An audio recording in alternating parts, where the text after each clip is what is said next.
પાંચમો અને ઉદ્દેશક છઠ્ઠો ભગવતી સૂત્ર નું એક ટોપિક છે રહસ્ય કરીને. એમાં અમુક ક્વેશ્ચન છે જે 25 ક્રિયા રિલેટેડ છે. આપણે એ આજે ડિસ્કસ કરીશું. મારું 25 ક્રિયા લેવાનું ઇન્ટેન્શન આજ હતું કે મારે આ પર્ટિક્યુલર ટોપિક કવર કરવો હતો અને આપણે સરસથી 25 ક્રિયા કરી અને આપણને શ્વેતાએ ડિટેલ મારે આ ટોપિક પર્ટિક્યુલરલી કવર કરવો છે. અને આઈ થિંક વિનોદભાઈએ જયારે હું 25 ક્રિયા લેતો તો ત્યારે એમને એક પર્ટિક્યુલર પિક્ચર મોકલ્યું હતું અને આ ટોપિક નું નામ જ છે ધનુર્ધારી અને ધનુષ ના જીવોની લાગતી ક્રિયા.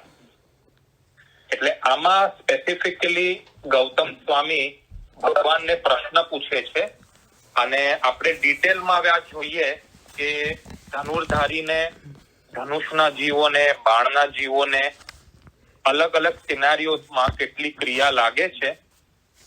અમુક વસ્તુ મારા માટે નવી હતી એટલે મારા ક્ષયોક્ષમથી જેટલું એનાલાઇઝ કર્યું એ પ્રમાણે હું કહું છું. એટલે પછી જેને એડ કરવું હોય તો કરી શકે છે. ટોપિકમાં જો એની પહેલા અમુક મારે વર્ડ જે એકચ્યુઅલી આગમમાં યુઝ થયા છે આપણા ગુજરાતી એ મારે ક્લેરિફાઈ કરવા છે કારણ કે આ બધાનું વર્ણન આવે છે અંદર. હવે આપણે પહેલા ધનુષ જે યુઝ કરતા હતા, રાઈટ, ધનુષ એટલે આપણે બો એન્ડ એરો કહીએ, તો જે બો યુઝ કરતા હતા બરાબર છે, એમાં અલગ અલગ કમ્પોનેન્ટ છે જે મને હમણાં વાંચ્યું એટલે વધારે આઈડિયા આવી. એમાં એક છે મેઇન જે ધનુષ હોય જે કર્વડ હોય, બરાબર છે. અને પછી એક વસ્તુ છે પ્રત્યંચા કે છે જેને દોરી હોય, જે દોરી બાંધી હોય જેને આપણે સ્ટ્રેચ કરી અને એરોને નાખતા હોઈએ છે.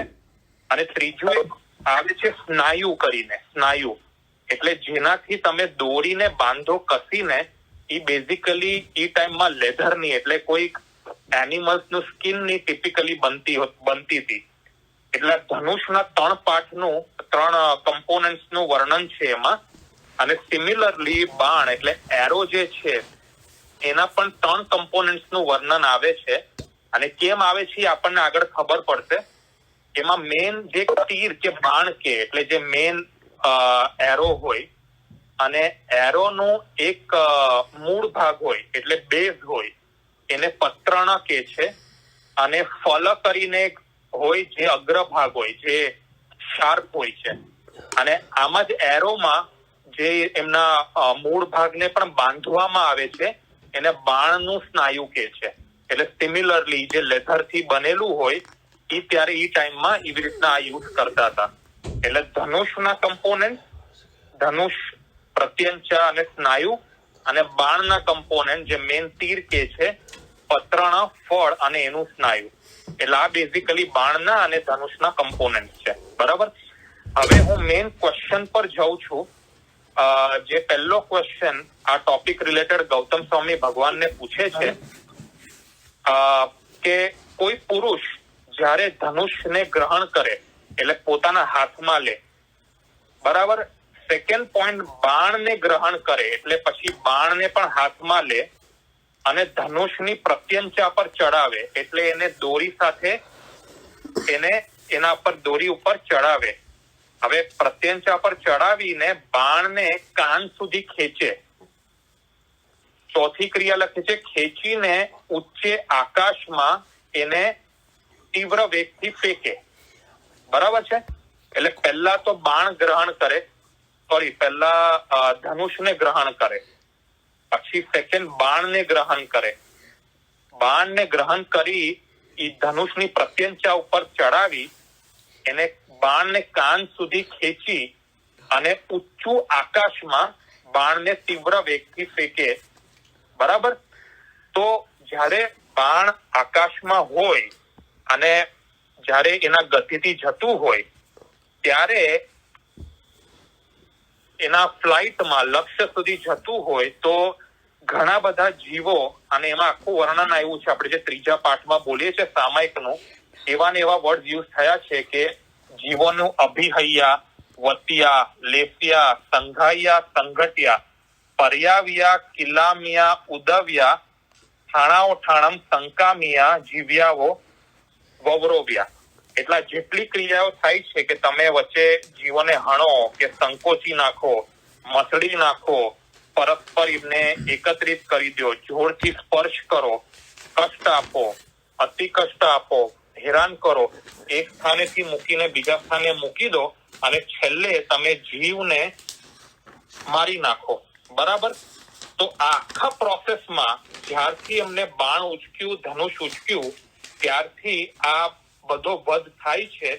તો આ આખા પ્રોસેસમાં એ પુરુષ છે જે ધનુર્ધર છે એને કેટલી ક્રિયાઓ લાગે છે ને કઈ ક્રિયાઓ લાગે છે. બરાબર? હવે આપણે બ્રીફલી આઈ થિંક શ્વેતાએ આપણને સમજાવ્યું હતું કે આપણે એમાં કઈ ક્રિયાઓ લાગે છે, પણ અને આપણે આ જોઈ ગયા છે 25 ક્રિયામાં ડિટેલમાં. કે એમાં હું પાછું એક વખત રિપીટ કરું છું, કાયિકી ક્રિયા છે જેમાં આપણે કાયાથી જતના ન યુઝ કરી હોય ને ક્રિયા લાગે. અધિકરણીકી ક્રિયા એટલે શસ્ત્રનો પ્રયોગ થયો હોય ને ક્રિયા લાગે. પ્રાદ્વેષિકી ક્રિયા જેનાથી આપણે દ્વેષ કે ક્રોધ થી કોઈ રિએક્શન અપાયું હોય અને એક્શન થઈ હોય એવી ક્રિયા. પારિતાપનિકી ક્રિયા એટલે જીવને કષ્ટ અપાયું હોય, કઠોર વચન બોલ્યા હોય, બધા અલગ અલગ કેટેગરીઝમાં આવે. અને છેલ્લું પ્રાણાતિપાતિકી ક્રિયા એટલે જીવનો વધ થઈ ગયો હોય. રાઈટ? એટલે ભગવાન એમ ઉત્તર આપે છે કે ધનુર્ધારીને આ 5 ક્રિયાઓ લાગે છે: કાયિકી, અધિકરણીકી, પ્રાદ્વેષિકી, પારિતાપનિકી અને પ્રાણાતિપાતિકી. બરાબર છે? એટલે હવે 5 ક્રિયા તો લાગી, પણ ભગવાન એના ઉપર આ બીજું પણ એક જે ખુલાસો કરે છે કે હવે ધનુર્ધારી એ આ કર્યું, આખા પ્રોસેસમાં એને 5 ક્રિયાઓ લાગી, પણ એને છોડીને હવે જે ધનુષના પાર્ટ આપણે ડિસ્કસ કર્યા કે જે મેન ધનુષ હોય, જે પ્રત્યંચા હોય, જે સ્નાયુ હોય, ઈ પણ કોઈક જીવો ના બોડીથી બનેલા હશે. એટલે હવે ઈ હમણાં તો બધું અચે જ છે, પણ ઈ બોડીના જીવોથી બધી વસ્તુઓ બની હશે. તો અગર આપણે ધનુષ લઈએ તો એ ધનુષમાં જે આપણે ધનુષ કીધું, પ્રત્યંચા કીધું અને એનું સ્નાયુ કીધું, એ ત્રણેય વસ્તુઓ જેનાથી બની છે એ કોઈ જીવોના બોડીથી બની હશે. તો ઈ જીવોને ભલે હમણાં ઈ ફોર્મમાં નથી, પણ ઈ જીવોને પણ આ 5 ક્રિયાઓ લાગે છે. બરાબર? અને પછી એક સ્ટેપ આગળ વધીએ તો બાણ, જેનાથી એકચ્યુઅલી આ બધી ક્રિયાઓ થઈ રહી છે.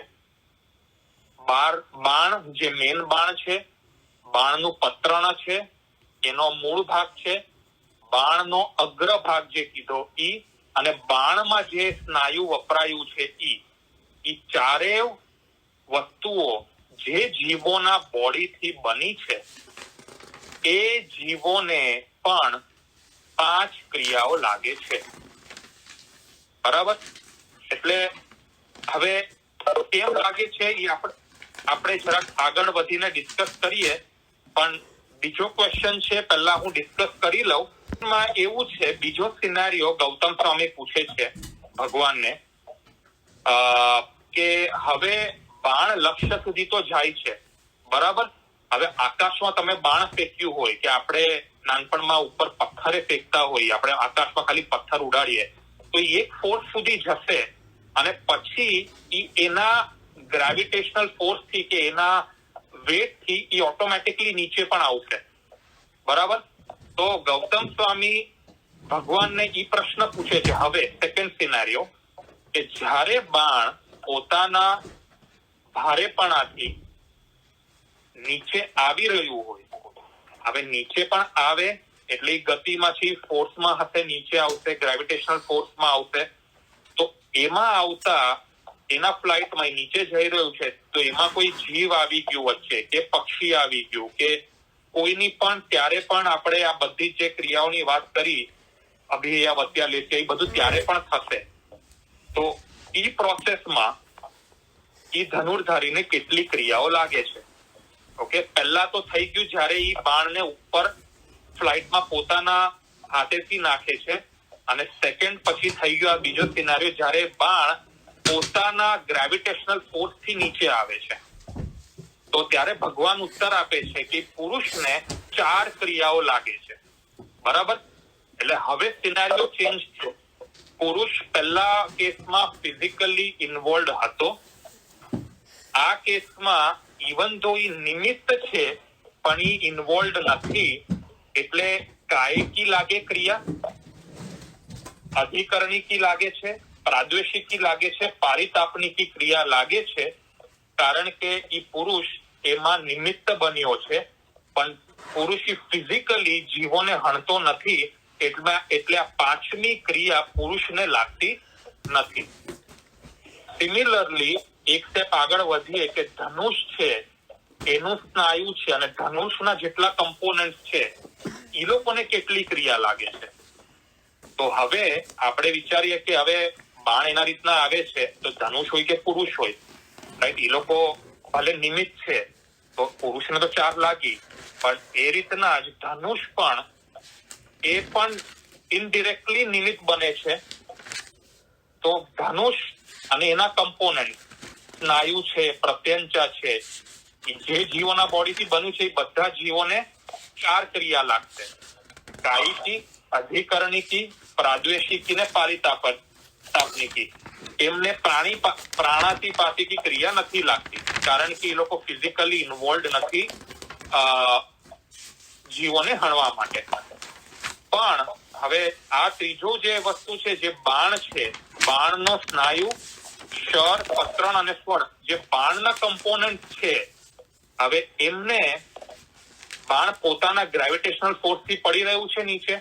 એટલે બાણને 5 ક્રિયાઓ લાગશે. બરાબર?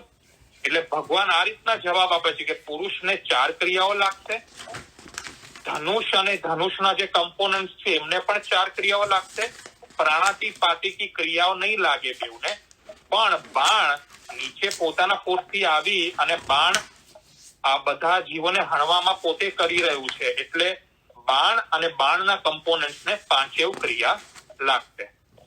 બરાબર? હવે અહીંયા 1 સેકન્ડ પોઝ કરીશ અને કોઈને કોઈ ક્વેશ્ચન હોય તો.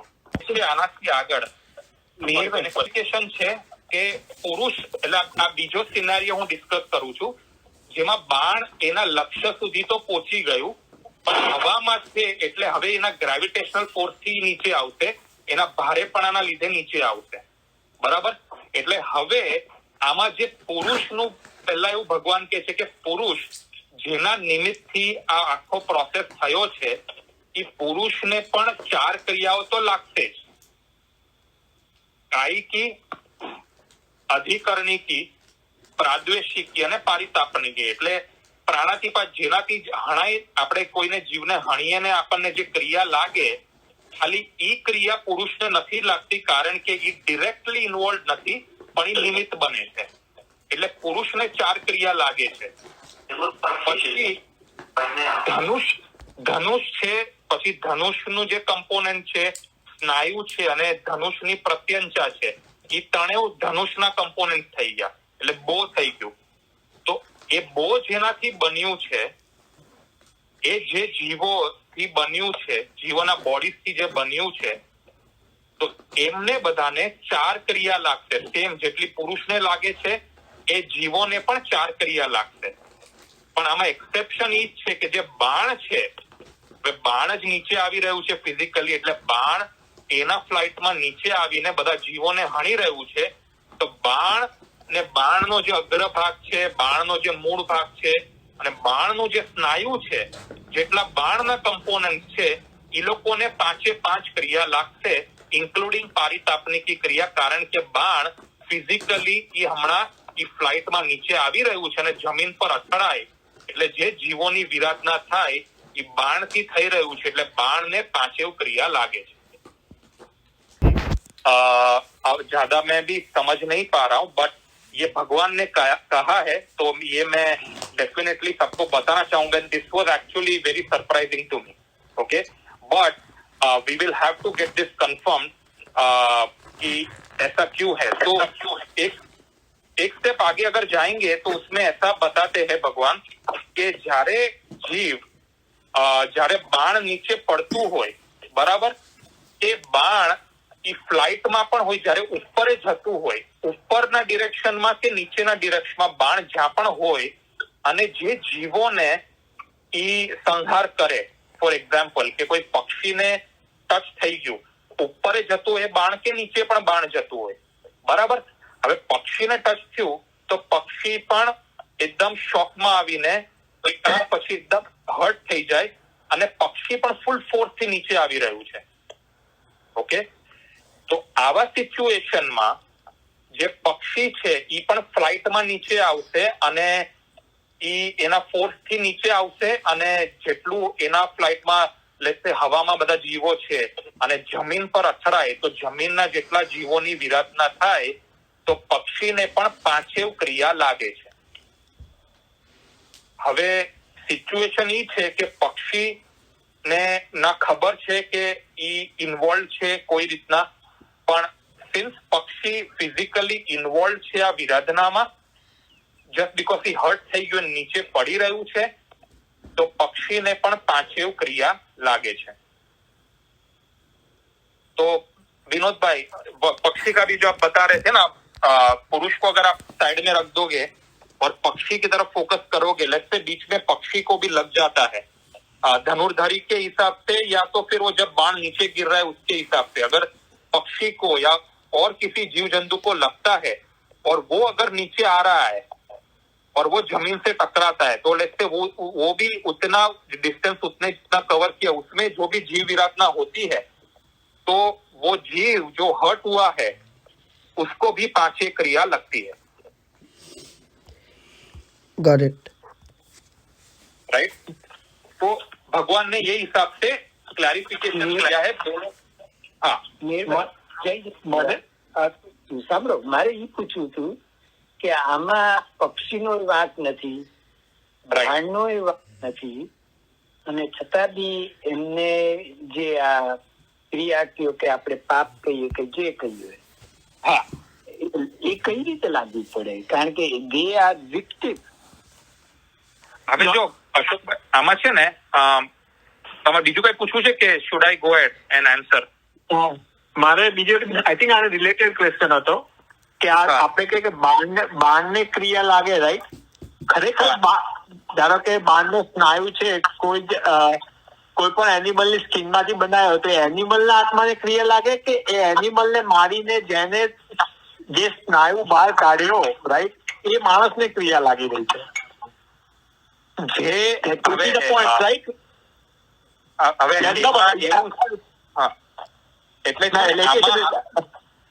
I get your point. આમાં ક્લેરિફિકેશન ઈ પ્રમાણે છે કે સ્નાયુ જે જીવો, એટલે હવે to your point, this can be a little bit more complicated, કે જેમને જીવને મારીને એનું યુઝ કરી છે સ્કિન, પણ આમાં જેટલું ક્લેરિફિકેશન જેટલું વાંચવામાં આવે છે કે જે જીવોની સ્કિન યુઝ થઈ છે અને એનાથી જીવ હિંસા નું નિમિત્ત બની રહ્યું છે, તો એ જીવોની આત્માને કર્મનો ઇન્ફ્લક્સ લાગે છે, એટલે એમને ક્રિયાઓ લાગે છે. કારણ કે હવે એમાં રીઝન ઈ જ છે, આપણે જે થોડુંક આગળ જોયેલું હતું કે તમે સ્વેચ્છાએથી જ્યારે તમારું મૃત્યુ થતું હોય ને તમે શરીર વોસીરાવતા ન હોય, તો તમારા બોડીના નિમિત્તથી જેટલી પાપ હિંસા થવાની છે, તમારા હમણાં અવિરતી ભાવો ચાલુ છે, તમે કમ્પ્લીટલી એ બધી વસ્તુનો પછખાણ નથી લીધા, એટલે તમને ઈ રાવાઈ આવવાની જ છે. એ રીતના મેં સમજ્યું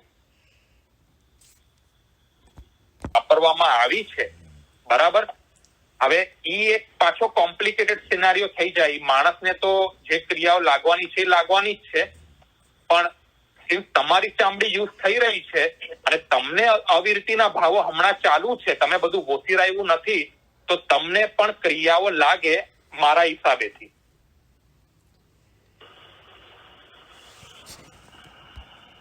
પણ આઈ એમ શ્યોર એક પ્રોસિજર એવી હશે કે આપણે આટલા અનંત કાળમાં જેટલા આપણે બોડી ધારણ કરી અને આપણેથી એને કમ્પ્લીટલી વોસીરાવું દેવું હોય, તો આઈ એમ શ્યોર એની કોઈ ક્રિયા હશે અને એ આપણે બધાએ કરી જ લેવી જોઈએ વિધાઉટ ડીલે. એટલે આઈ ડોન્ટ નો જૈનેશભાઈ, એની માટે કોઈ સ્પેશિયલ પેલું હોય છે કે પછી આપણે એ કેવી રીતના કરી શકાય, એમાં મને બહુ ક્લેરિટી. જયેન્દ્ર, એ પૂતગલ ઓછીરાવાની ક્રિયા છે જ આપણામાં. જેટલા પણ પૂતગલો ગ્રહણ કર્યા હોય, કેટલા પણ ભાવોની અંદર એ તમામ પૂતગલોને આપણે ઓછીરાવી શકીએ ને મનુષ્ય ભાવમાં જ શક્ય છે. એટલે આપણે આવા અનંત ભાવ કર્યા હોય અત્યારે આપણે જાણીને, જેમ આપણે અત્યારે જાણીએ છીએ સમજ્યા છીએ, તો અત્યારે જાણીને સમજીને આપણે બધા પૂતગલોને ઓછીરાવી શકીએ છીએ. એટલે પૂતગલ ઓછીરાવાની ક્રિયા છે જ આપણામાં. અચ્છા, જય જિનેન્દ્ર. જય જિનેન્દ્ર. I think that मतलब કે somebody should share this, right? કે જે પણ પૂતગલ વસાવાની ક્રિયા છે કે how that should be done, right? Because that is probably very important, right? After immediate lesson from this thing, right? Basically. Jain સેન્ટરમાં કરાવેલી છે. કોઈ દેરાવસી એટલે જે આવેલા ને સંઘમાં કોઈ ભાઈ ગિરીશભાઈ કરીને આવેલા હતા કેલિફોર્નિયાથી, ને એમને એ ક્રિયા અહીંયા કરાવેલી છે. એટલે આઈ થિંક આપણે મહારાજ સાહેબ પાસે, ગુરુદેવો પાસે પણ જઈએ ને તો આપણને ગાઈડન્સ આપીને કરાવી શકે છે.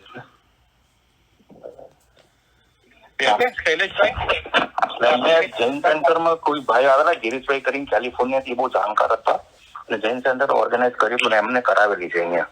જો કોઈએ પાસ લીધો હોય, કોઈને ખબર હોય તો એને કરેલી હોય તો એને ખ્યાલ હશે. એટલે એની અંદર પણ જો તમે વાંચશો ને તો દરેકે દરેક ભાવ, આપણે જે ગતિના ભાવો કર્યા હોય મનુષ્યની અંદર, જે ધંધાઓ કર્યા હોય, એ ધંધા કરતા કરતા જે ભાવો ભાવ્યા હોય અને જે પૂતગલોને આપણે ઓસીરાવ્યા હોય ને, એ બધાની આપણે ખમત ખામણા કરીને મિચ્છામી દુક્કડમ દઈએ જ છે એમાં. અને એના સિવાય પણ જો બીજું કઈ પ્રોસિજર હશે તો I will find out. But I was aware about this જીવરાશિની સચ્ચાઈ જો કરીએ. યુઝ્યુઅલી આપણે પેલું ઓસીરામી તો રોજે રોજ કરીએ જ છે, પણ જે પૂર્વના પૂતગલોની ઓસીરામી કરવાની છે ને એ આપણે દર સંવત્સરી વખતે આ રીતે કરતા હોઈએ છે. અને લાઈફમાં પણ જયારે સંથારો લઈએ ત્યારે ફરી એકવાર કરતા હોઈએ છે. અશોકભાઈ, એવી રીતે છે કે જૈન દર્શનની અંદર આપણે જેની લાઈક ફોર એક્ઝામ્પલ આપણે વ્યવહાર જગતમાં પણ આપણે જેવી રીતે જોઈએ કે આપણા ઘરની પ્રોપર્ટી હોય અને સ્નોફોલ થયો હોય, વોકવે ની અંદર સ્નો પડ્યો હોય, તમે ત્યાં આગળ ગયા નથી, જે પણ કોઈ ચાલનારું હોય પડી જાય અને એને વાગે તો એની લાયબિલિટી ઘર ઓનર એટલે કે એનો જે માલિક છે એના માથે જ આવે છે. બરાબર? એટલે સિમિલરલી જે રીતે બોડીની માલિકી એટલે કે માલિકી ભાવ જે આત્માએ કર્યો અને એ બોડીથી જે ક્રિયાઓ થઈ, એ બધી જ ક્રિયાની રાવઈ ભલે પોતે મરી રહ્યો છે પણ મરતા પણ હું બીજા એકેન્દ્રિયના જીવોને મારું તો એ બધાની ક્રિયા મને લાગશે. ભલે પણ એની તીવ્રતાનો જે સેકન્ડરી માધ્યમ છે કે કેટલું કર્મબંધ થશે, કારણ કે એ તો હવે મૃત્યુ થઈ ગયું છે એટલે એના ભાવ નથી, એટલે માત્ર પેલું દ્રવ્યની ક્રિયા જ લાગે છે.